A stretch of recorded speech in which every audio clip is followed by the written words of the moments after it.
Okay, I want to queue up our next speaker, which is Dr. David Schwab from the University of Michigan. Dr. Schwab's been involved in research on waves, currents, and water level changes in the Great Lakes since the 1970s. He retired from his position as scientist and group leader at the NOAA Great Lakes Environmental Research Lab in Ann Arbor in 2012, and currently holds an appointment at the University of Michigan Water Center, where he teaches and works on special projects like Enbridge Line 5 and harmful algal blooms. So get you set up Thank here, you, Dr. Karen. Schwab. And those dates are actually important. When I retired is an important date in this talk. Because just one of the last projects I worked on at the Great Lakes Environmental Research Lab was working with my colleague there to do a computer model of currents in the Straits of Mackinac. And at that time, we ran the first simulations of what currents are like under the Mackinac Bridge that was accurate and had ability to predict currents into the future.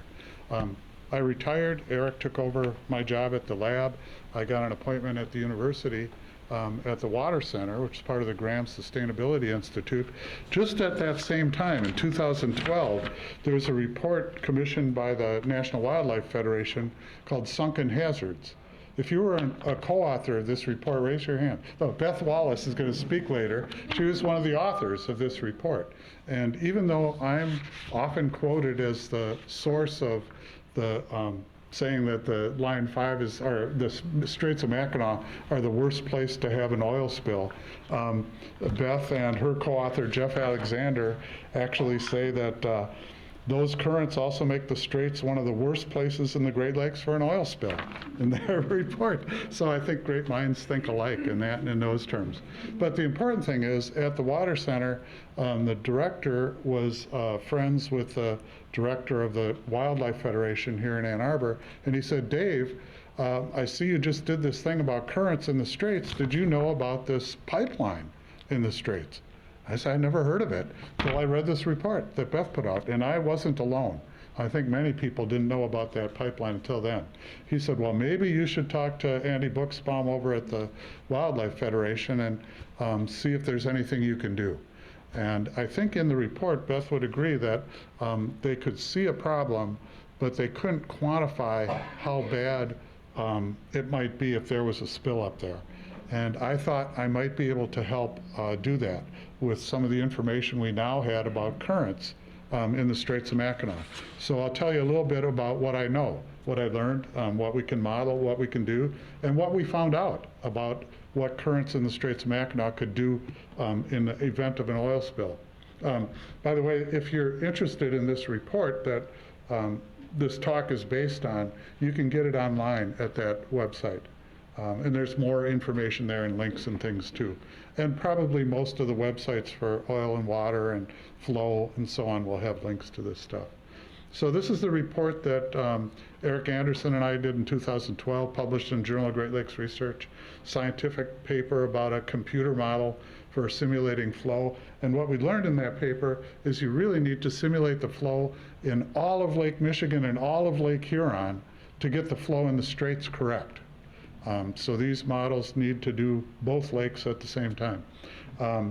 The graph on the right side here is a measurement from a current meter in the Straits of Mackinac, and it's a period of about 6 months in 1990.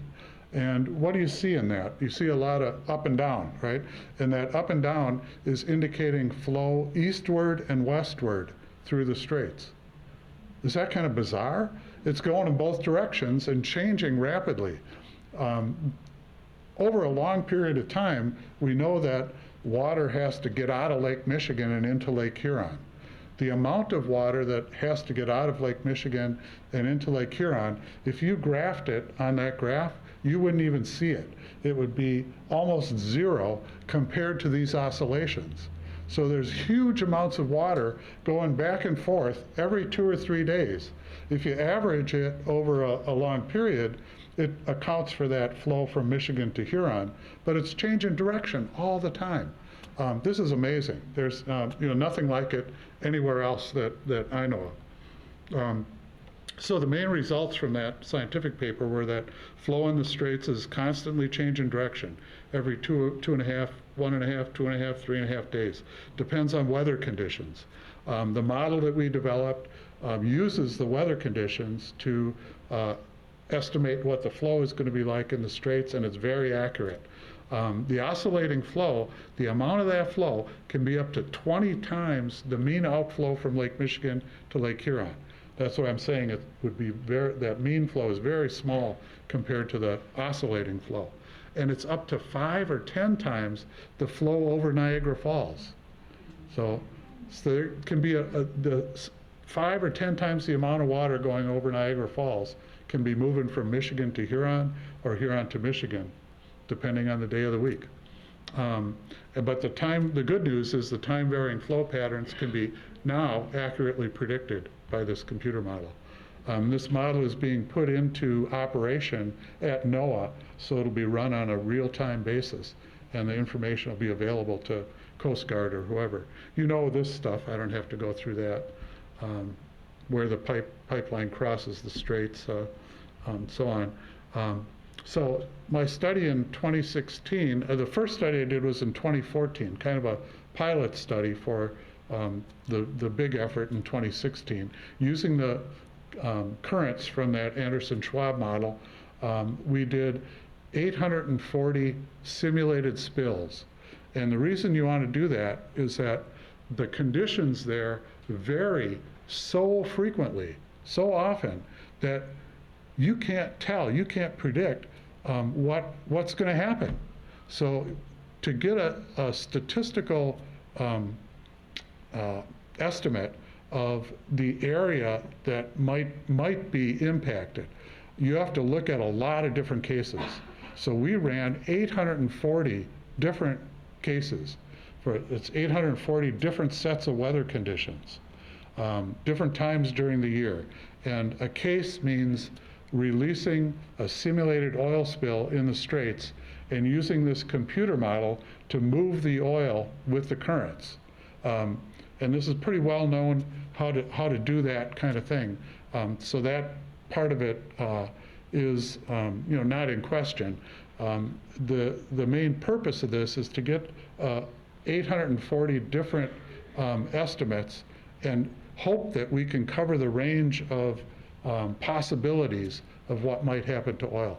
That was the purpose of the study.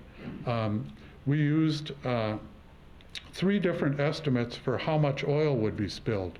5,000 barrels is the lowest number that Enbridge estimates as the worst case. They said in the worst possible case, we think maybe up to 5,000 barrels could be released in something if we didn't catch it right away. Later on, they revised that to 10,000 barrels. And 25,000 barrels is what was released in a 6B spill. So we did all 3 of those. National Wildlife Federation said, why don't you just cover it all? And some of the things that went into my study were criticized by Enbridge, by the vice president, and he really misunderstood what was going on, or misrepresented what was done in the study. I didn't write a rebuttal to him in the press, but I wrote to the Pipeline Advisory Board so they knew what was going on in his stuff. It tells us we used real oil characteristics for light crude oil. We assume no open water cleanup, which is the worst case, and not an unrealistic case, given that you can't clean up at night and you can't clean up when the waves are much higher than a foot or two. And that beached oil stays beached. That's kind of a worst case too. It's not resuspended by waves. So those are the assumptions that go into this study. And keep in mind that 1 barrel is 40 gallons of oil. The simulations represent the oil as little particles, and the amount of oil that each particle represents can be, let's see, there's 10,000 particles released. So in the medium-sized case, 10,000, each particle represents 1 barrel. In the small case, each particle represents half a barrel. And in the big case, each particle represents 2.5 barrels. Okay? So keep that in mind. I made then some animations of a few of the cases. 6 of them are posted on the website if you want to look at them. I'll show you one of them, okay? One of 840 things that might happen to oil released in the Straits. And the surprising thing we found, maybe not surprising, is that these cases are completely different. Anything can happen. It can go north, it can go south, it can go east, it can go west. It can beach within 6 hours. It can stay away from shore for 24 hours. So it's a bad place. And I think the point of the report ended up being that, in my estimation, that's the worst place in the Great Lakes to have an oil spill. That it would be moving so fast, unpredictable direction, and very difficult to clean up. It'll affect a large amount of shoreline.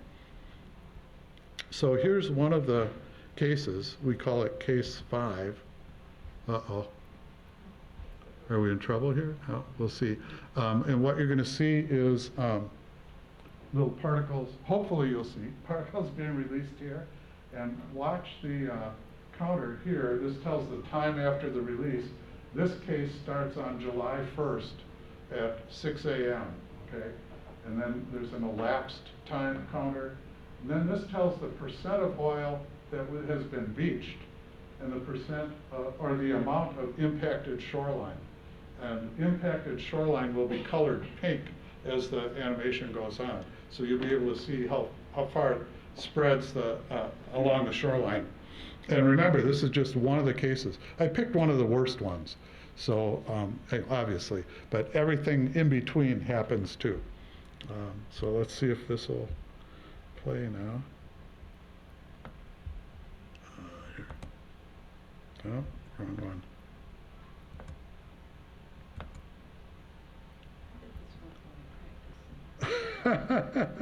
It went automatically when we practiced. I wonder if David jumped in. Yeah, here we go. Finally, I just had to press harder. So you can see now we're at 2 days after the spill. You're already past Boblo Island, coming around into Lake Huron, past Sheboygan, getting down to Rogers City. This is scary, you know, as Sean was saying. I guess the cleanup equipment would just about be arriving, you know, after a day or two. It's already, the horse is out of the barn by then. And I can show you similar cases where the same thing happens on the Michigan side. In this particular case, oil moves almost exclusively eastward with 30% of the oil beached on Mackinac and Boblo Islands within a day, you know, within a day or two. After 3 days, it's spread into Lake Huron from Mackinac City to Sheboygan. In 15 days, it's as far south as Presqu'île in Lake Huron. And it ends up being some oil could reach into Saginaw Bay from a spill. So you get the idea. Now, we ran 840 of these cases and then developed statistics about the vulnerability of different parts of the shoreline. How many of those 840 different weather conditions would affect Mackinac Island? How many of those would affect the Lake Michigan shoreline? So the results of that in the report, there's many figures and graphs, but 2 of the most popular ones are these: the probability of sufficient beached oil to require cleanup. And you've heard this number, 700 miles of shoreline could be affected. And what that means is that of those 840 cases, at least one of the cases spilled oil on part of that 700 miles. So where at the edges here, you know, there's only a few cases that would reach down this far. Where the colors are darker, many, many more cases, and you can quantify it in percentage. So graphs like this will be useful for contingency planning and for the state to figure out where the vulnerable areas are. If you need to do a full risk assessment like the state was trying to commission, you need this number as part of the risk assessment. You multiply this by the value of the resource along the shoreline. You look at the probability of that part of the shoreline being impacted times the value of the resource and add those all up. And that gives you a dollar amount for your risk. So this study actually would be one small part of that entire risk analysis. Some of the, and then on the right side, that graph is showing the probability that oil would be visible on the surface offshore, okay, from a spill, from one of these 840 spills. So in some cases, it's as far down as Saginaw Bay, southern part of Lake Huron, not quite as far into Lake Michigan. But in over half of the cases, the red areas, you've got 30 miles into Lake Michigan and 50 or 100 miles into Lake Huron. So it's a big area that if the oil company says that they think they could contain it, I don't know, it would be not very credible. So I just put on the top here some of the publicity that came out after this report and the quotes about the worst possible place that I share with Beth, that quote now. And on the bottom is an animation that my colleague Eric Anderson at NOAA did. When I talk about why it's the worst place, you go compared to what? So he did an oil spill in the middle of Lake Michigan and one in Lake Erie and compared it to the Straits. So those are all on the same scale. The light color is if the oil's on the surface, and the dark color is if the oil is mixed in the water column. Currents go in different directions in the lakes at different depths during the summertime. But which one is the worst? You tell me. I don't have to. Okay? And that's all I have.